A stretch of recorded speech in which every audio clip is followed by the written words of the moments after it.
Ako si Reynard Balonso ng Raptor. Nandito tayo ngayon sa Albay, sinalasa ng Super Typhoon Uwan. Sa Rapu-Rapu, tumaas ng halos 4 na metro ang tubig dagat na pumalo sa ilang komunidad. Daang-daang bahay ang napinsala. Ayon kay Victor Ibrada, residente ng Karukuk sa Rapu-Rapu, napakalakas ng hangin at ulan at sinabayan pa ng storm surge. Kahit napakaraming nasirang bahay, koprahan at mga pananim.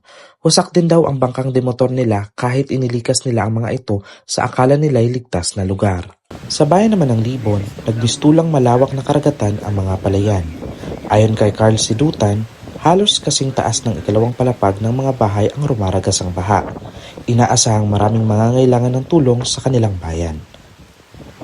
Bukod sa Albay, ang Catanduanes ang probinsyang may pinakamaraming nasalanta. Ayon kay Governor Patrick Azanza, aabot sa 10,000 ang apektado sa probinsya at marami sa kanila ang nangangailangan ng agarang tulong.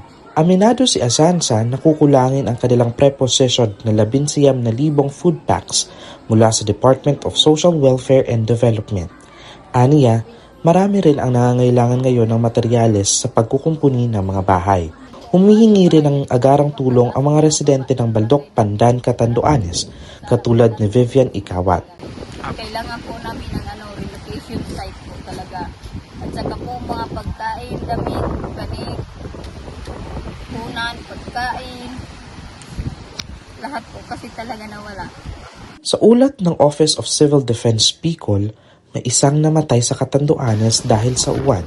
At higit sa 2,000 katao sa Bicol Region ang inilikas dahil sa gupit ng bagyo.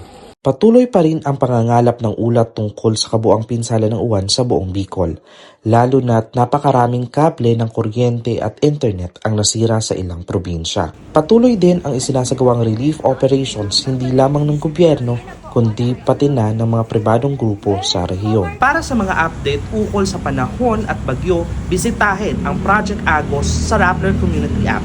Para naman sa mga update ukol sa Bicol, bisitahin ang Uragon Bicol Channel.